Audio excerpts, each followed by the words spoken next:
So if you're ready, Francisco, I'm ready. yeah.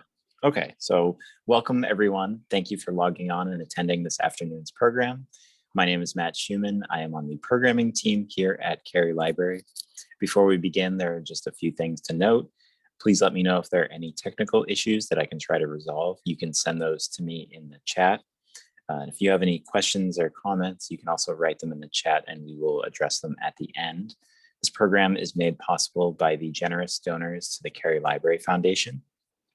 I'd like to now introduce Francisco Roldán. Francisco has performed across the globe, both solo and with ensembles and orchestras. He has released several albums reinterpreting classical music for the classical guitar. He's currently on the faculty of the Mannes College of Music Preparatory Division and at Lehman College, City University of New York. So now please welcome Francisco. Hi, good afternoon. It's a beautiful day here, and I hear it's a beautiful day there in Massachusetts. I'm so glad to be here, and thank you for bringing me into your homes. Today, I'm going to play a program of from 4 different areas of the world, and but it focuses on Latin America. And the first section I'm going to play is by the great living composer Leo Brouwer, and I'm going to play 4 pieces by him. The first piece is called Danza del Altiplano, which means Dance of the High Plains, and it's a dance that takes elements from music from the Andes Mountains, from Bolivia in particular. And this is interesting in that you hear a Cuban composer appropriating or getting the sounds of the Andes into his music. So this is Danza del Altiplano by Leo Brouwer.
Thank you.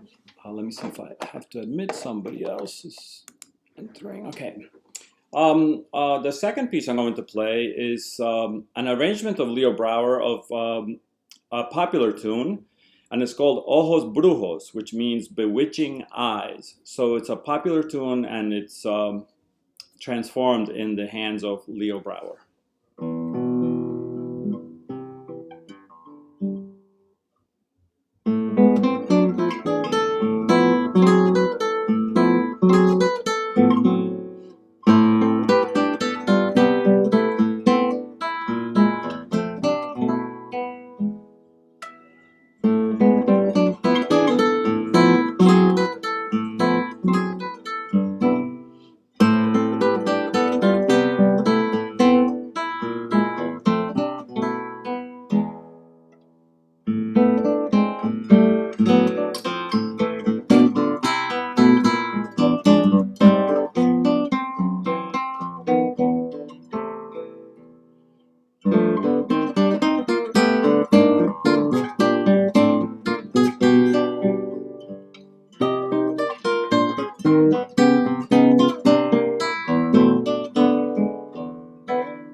The next piece I'm going to play by Leo Brouwer is called Canción de Cuna, or Cradle Song.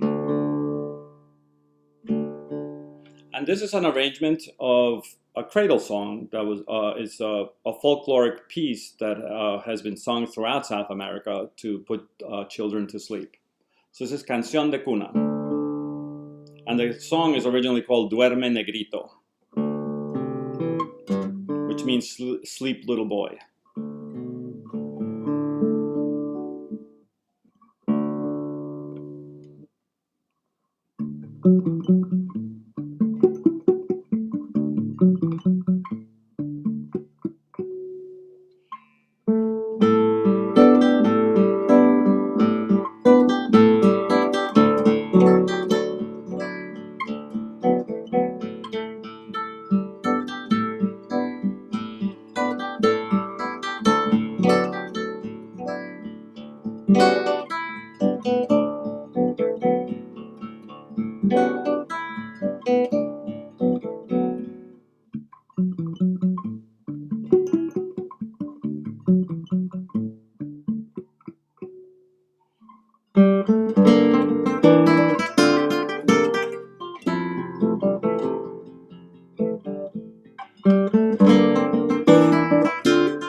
And the last piece of the Cuban set by Leo Brouwer is a piece called Danza Característica, which means characteristic dance.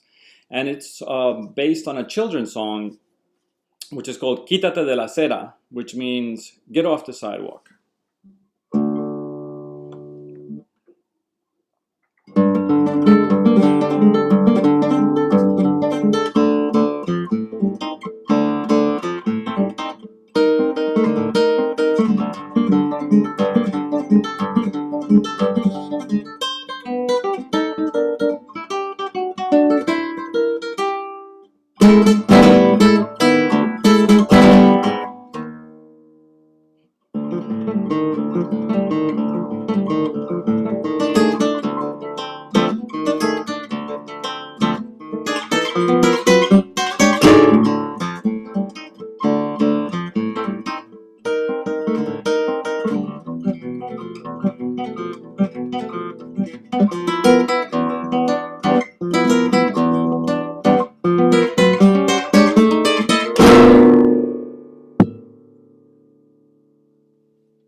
Thank you so much. That was the set of Cuban music by Leo Brouwer.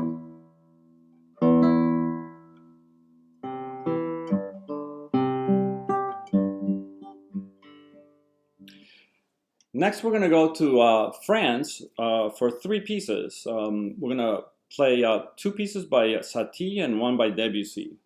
The first piece by Erik Satie, and what's interesting about Erik Satie is he was an iconoclast, and he thought, I saw that he felt that music was getting very complicated. And one of my, the quotes that I have from him is when he says, a composer shouldn't take any more time from his audience than he needs to. So I thought that was very interesting. This is these 2 pieces I'm going to play. The first one and the second one are both for piano originally. First I'm going to play Gymnopedie number 1. And then I'm going to play Gnossienne number 1. Now what's interesting about Gnossienne is that it doesn't have any bar line. So there's no time signature. So this is Gymnopedie number 1 and Gnossienne number 1 by Erik Satie.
And the third piece I like to play from France is by Debussy, and it's The Girl with the Flaxen Hair.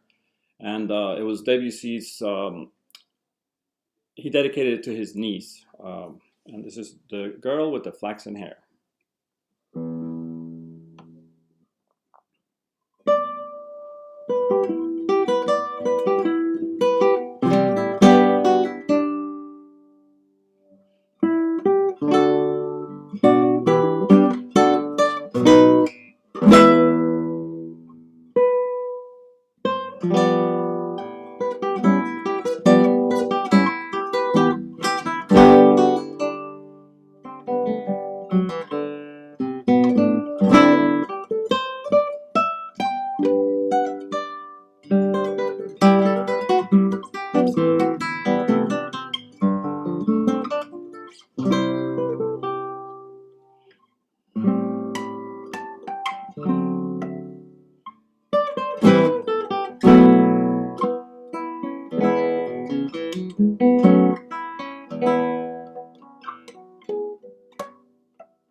Oh, it's okay, right?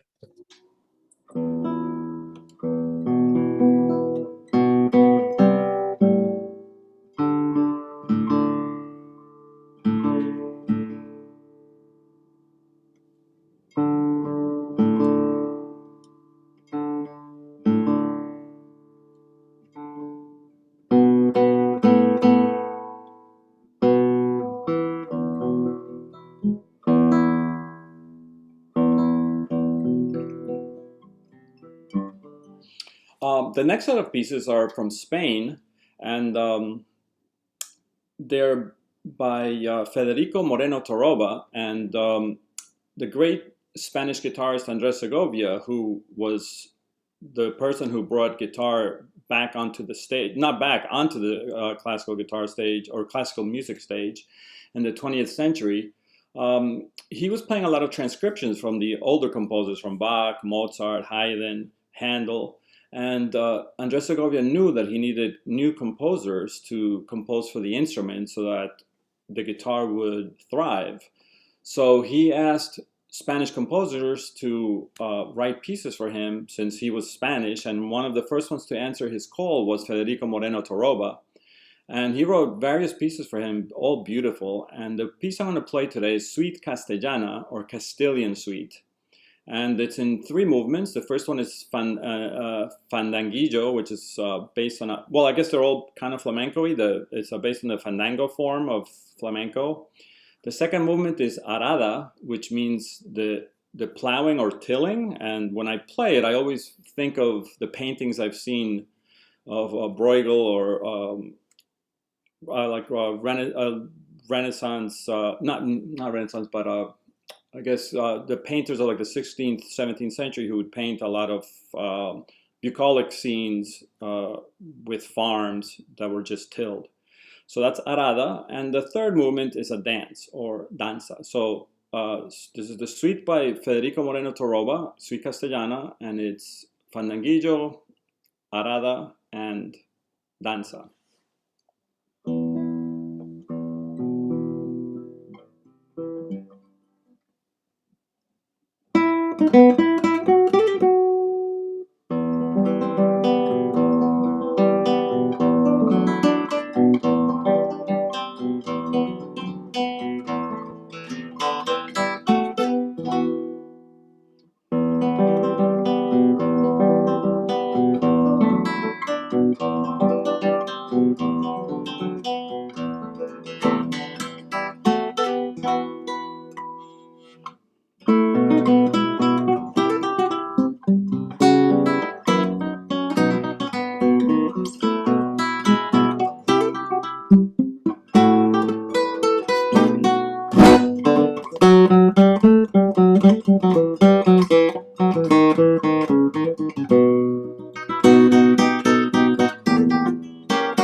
Thank you.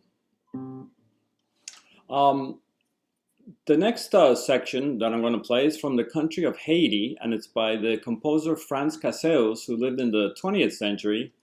And he wrote many pieces for solo guitar. And I'm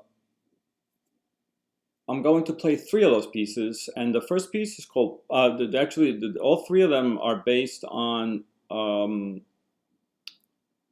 voodoo dances. And the first one is called Petro, and Petro is the god of aggression, but it's not aggression necessarily negative. It also means, the positive energy in life that goes and gets things. So it is the god of aggression, but it's also the go-getting god. So this is called Petro, and this is by the Haitian composer Franz Casseus.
The second piece I'm going to play by Franz Casseus is called Jan Valou, and it's a dance for the snake goddess. And I think it's very descriptive. Sound-wise, you'll feel the slithering of the snake. So this is Jan Valou by Franz Casseus.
The third piece by Franz Casseus I'd like to play is called The Dance of the Hunzis. And the Dance of the Hunzis is a dance that they do in voodoo when they're initiating the priests and priestesses. So it's a transic dance, and I think you'll hear the transic aspect of it. So this is Dance of the Hunzis.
Thank you so much. So that was music from Haiti by Franz Casseus.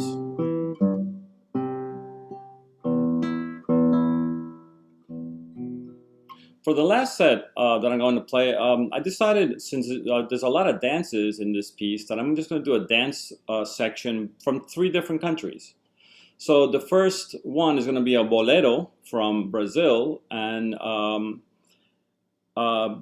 by Paolo Bellinati, and it's a piece called Rostro Colado, or Cheek to Cheek, it's called. So it's a bolero. And he's a living composer from Brazil.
The next dance that I like to play is by Itzhak Albéniz. And the interesting thing about Itzhak Albéniz, when he was 12 or 13 years old, he decided to leave Spain and get on a boat and go to Argentina. And he played his way there and back, and he came back renowned concert composer virtuoso. So he wrote many pieces for the piano. He didn't write anything for guitar, but his music is so influenced by guitar music, and particularly flamenco guitar music. Excuse me. So it adapts well to the guitar. I'm going to play a tango by him, and it's a very an early tango, a precursor to the Argentinian tango. So this is the tango Itzhak Albéniz originally for piano.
Thank you so much.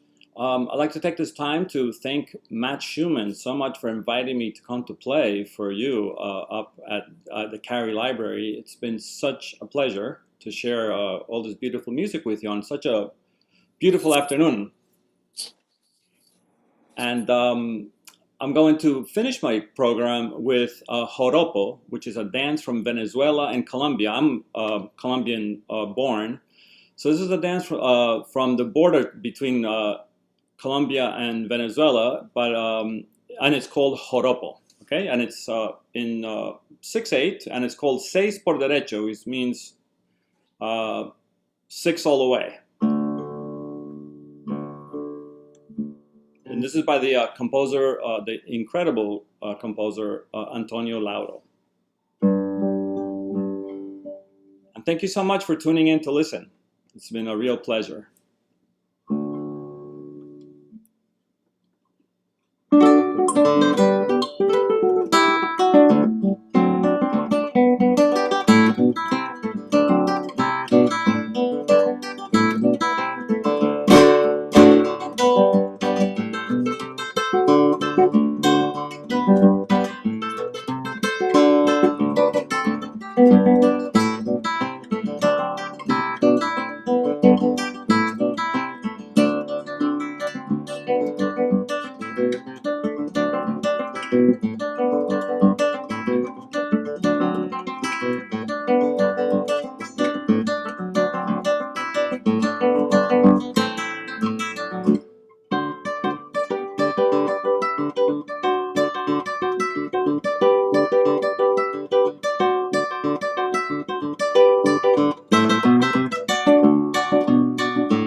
Thank you.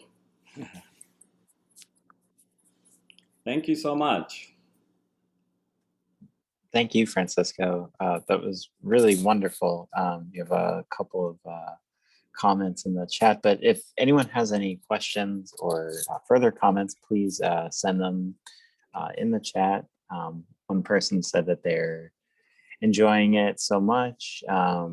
One said, what a lovely way to spend Saturday afternoon, and thank you. I had written a couple of questions while we're waiting, if anyone's going to write any, but Yeah. what was your motivation for selecting the pieces that you performed today? Well, I wanted to perform pieces that you don't often hear. And like, for example, the Suite Castellana, I remember when I was growing up, I saw it a lot on recordings, but I don't really see it a lot on programs. The Haitian music is, I fell in love with it when I started, when I discovered it. And we have to thank the guitarist Marc Ribot, who was the one who published the music of Franz Casseus. And when I got one of his books, a friend of mine gave me a book, and I started looking through it. Like, wow, this is such beautiful music. And there is no music that I know of from Haiti for guitar, so I was just astounded. The Brouwer is just self-explanatory. Brouwer is just great. You know, his music is just fantastic, and he's still alive. I mean, I think he's 82 years old or so. He came to Manus a couple of years ago, and I played a couple of pieces in a concert in his honor, and it was no pun intended, but it was such an honor to play for such an amazing composer and generous person. I saw him give a master class, and he was just so generous with his time and his comments. And the last section, I mean, I always loved Laudo. I just think he's one of the great composers for guitar. And Paolo Bellinati, I also discovered him through a good friend of mine, Joao Luis, and his music is amazing.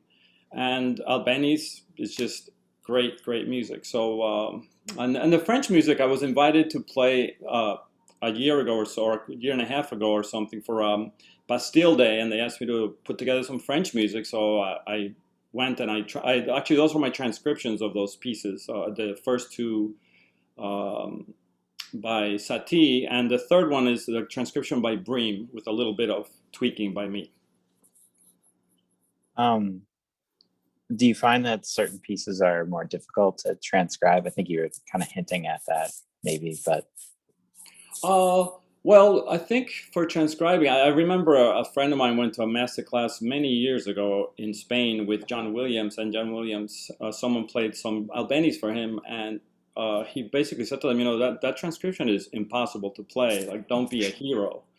So I think I learned a lot from that, and when I do transcriptions, I'm not trying to include every single note the composer originally wrote. I want to transcribe or bring in the emotional content and the meaning of the chord. So I hope I succeed. I mean, that's what I try to do, but I don't try to do. I have to put every single note that Albeni's put in, or because it's impossible. I mean, pianists have 10 fingers. We only have 4 on one hand, to play, and 4 on this hand to play. So we can't play all those notes.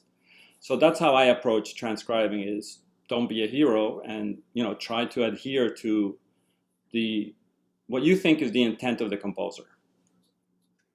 That's really great insight. You had mentioned that there was a piece that had no bars. So I'm assuming performing that solo is easier because you're just keeping time with yourself. But if you play that with an ensemble or any sort of group, how do you keep time in that way? Well, it's interesting that you mentioned that, because I have a duo which is called Instruments of the People, which is guitar and percussion. And actually, we did an arrangement of that particular piece, the Gnossienne by Satie, and it doesn't have any measures or time signature, but there is an underlying feel or beat. So Danny Mallon, which is the composer, the percussionist I play with, he follows along very well, and you have to get to know the piece inside and out and your interpretation so you could play along with it. So does that answer your question? Oh yeah, absolutely. Yeah.